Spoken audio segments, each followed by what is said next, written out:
নমস্কার, আমি মুক্তা চলে এসেছি রাজস্থানের নতুন আরও একটা ভিডিও নিয়ে। আশা করছি সবাই খুব ভালো আছেন, সুস্থ আছেন, আর আমরাও খুব ভালো আছি। আজ হলো সোমবার, বাজছে এখন ওই সকাল 9:30 মতন। আজকে ওর ছিল মর্নিং শিফট থাকলে ওকে ওই 6:30টার মধ্যে অফিসে বেরিয়ে যেতে হয়। তো আমি আর তখন উঠিনি, আমি আর তার 1 ঘন্টা পরে উঠেছি। উঠে আমি ব্রেকফাস্ট করে নিয়ে একটু টুকটাক মোবাইল দেখছিলাম, আর এখন এই বিছনাপত্রগুলো গুছিয়ে নিয়ে যাব দুপুরে রান্না করতে। দুপুরে যেহেতু আমি একা খাবো, তাই নিজের মতন অল্প একটু তরকারি রান্না করব, আর রাত্রেবেলায় ও বাড়িতে ফিরলে তখন আবার অন্য কিছু রান্না করব। তো আগের দিন তো আমি হাটে গেছিলাম, আর সেখান থেকে এই গাটি কচুগুলো নিয়ে এসেছিলাম। এগুলো ভালো করে ধুয়ে জলে সেদ্ধ করে নিয়েছি। প্রায় 1 বছর পর আজকে আবার গাটি কচু রান্না হবে। গাটি কচু যে খুব প্রিয় আমার সেটা নয়, তবে খেতে খুব একটা মন্দ লাগে না। এটা আমি ওই রুই মাছ দিয়েই রান্না করব।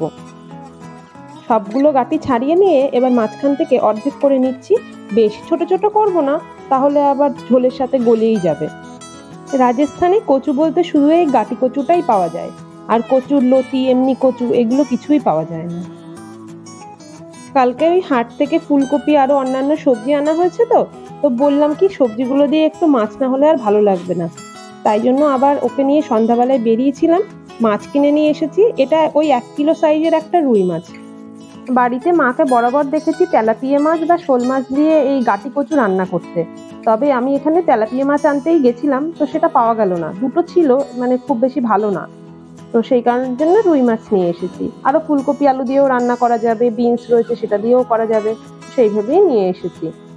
আর এখানে মাছের ভ্যারাইটিস বলতে সব ধরনের মাছই আসে, অল্প অল্প স্বল্প করে। ওই মাছওয়ালাদের সাথে কন্ট্যাক্ট করে রাখতে হয়, তারা ফোন করে যে এই মাছ এসেছে নিয়ে যাও। তবে টাটকা কোনো মাছই পাওয়া যায় না, সবই ওই বরফ দেওয়া থাকে। তবে একবার বাজারে গিয়ে দেখি জ্যান্ত শিঙ্গি বিক্রি হচ্ছে, তবে সেটা দেশি শিঙ্গি নয়, আকারে বেশ বড়। এক একটার ওজন ছিল প্রায় 400 গ্রাম মতন। তো আমরা একটা এনে টেস্ট করে দেখেছিলাম যে কেমন লাগে, তো দেখলাম না খারাপ লাগে না। পরে আরো খুঁজেছি, তবে জ্যান্ত শিঙ্গি পাইনি, মরা শিঙ্গি পেয়েছি। তবে জানেন তো এখানে পাবদা ট্যাংরা এই মাছগুলো মাঝে মাঝে আসে।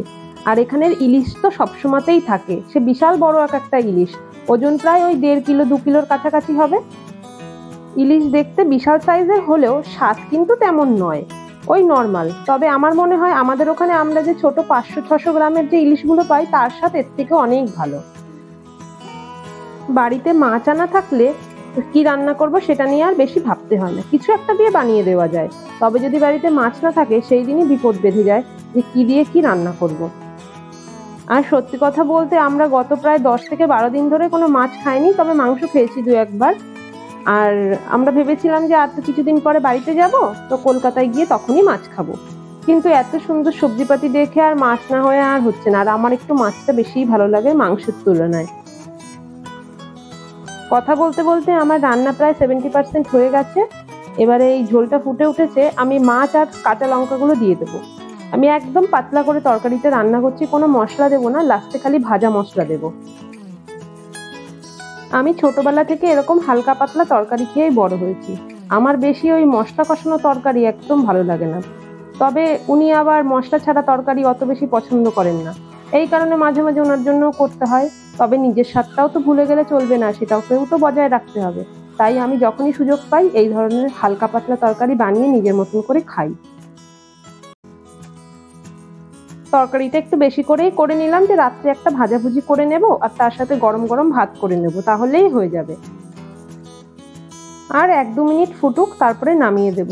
প্রায় হয়ে গেছে, আমার খিদেও পেয়ে গেছে।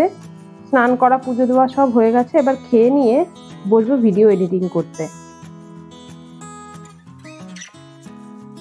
বাচ্চা এখন ওই বিকেল 5:30 মতন। ও যেহেতু মর্নিং শিফটে গেছিল, তাই জন্য ও 3:30-র মধ্যে বাড়ি চলে এসেছে। তারপরে কিছুক্ষণ রেস্ট নিয়ে এখন আমরা বেরিয়ে পড়েছি, আমাদের সাথে মল্লিকা দিদিও এসেছে। তো প্রথমে এই পেট্রোল পাম্পে এসেছি, ওই স্কুটিতে একটু পেট্রোল ভরে নিচ্ছে। এরপরে আমরা যাব বিশালে। তো যেহেতু সামনেই পুজো, আর নিজেদেরও কিছু কেনাকাটা করতে হবে, তারপরে আবার বাড়িতেও যাব। তো কারোর জন্য আর কিছু নেওয়া হবে না, ওই নিজেদের টুকটাক জিনিসপত্রগুলোই কিনতে যাচ্ছি।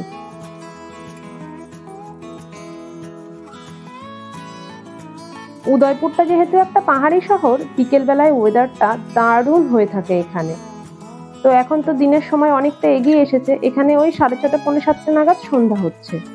আর এত সুন্দর ঠান্ডা ঠান্ডা হাওয়া দেয় যেটা গায়ে লাগলে খুবই ভালো লাগে। এই বিশালটা আমার বাড়ি থেকে 1.5 কিলোমিটার দূরে। তো এটা স্টোরটা না অনেকটা ছোট, তো এখানে খুব বেশি ভালো জিনিসপত্র পাওয়া যায় না, তবুও যাচ্ছি, দেখি যদি কিছু পছন্দ হয় নিয়ে নেব। এই যে চলেই এসেছি।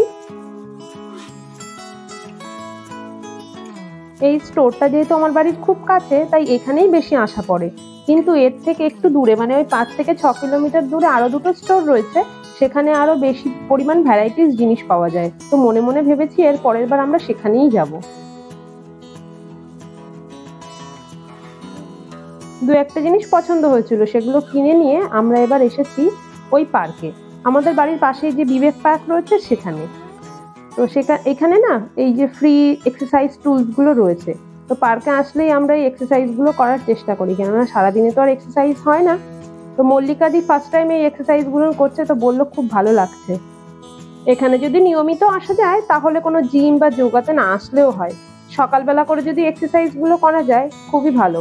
অনেক বয়স্ক লোকেরা এই পার্কে হাঁটতে আসেন আর তারা এই এক্সারসাইজ গুলো করেন। এক্সারসাইজ করা নিয়ে আমি জীবনে বহুবার বহু রকম প্ল্যান করেছি, কিন্তু কোনো প্ল্যানই আমার সাকসেসফুল হয়নি।